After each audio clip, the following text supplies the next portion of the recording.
విజయవంతం చేద్దాం. జనవరి 25 రాజ్యాంగంపై మహా సదస్సును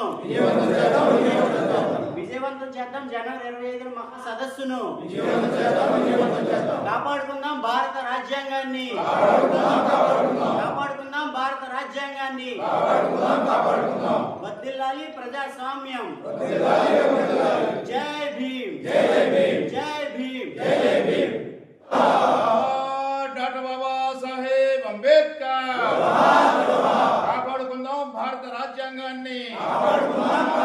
కాపాడుకుందాం భారత రాజ్యాంగాన్ని. కాపాడుకుందాం భారత రాజ్యాంగాన్ని.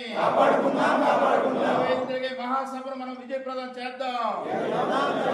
జయప్రదం చేద్దాం. విజయప్రదం జరిగే మహాసభను జయప్రదం చేద్దాం. విజయ మహాసభను బాబా సాహెబ్ అంబేద్కర్. కాపాడుకుందాం భారత రాజ్యాంగాన్ని.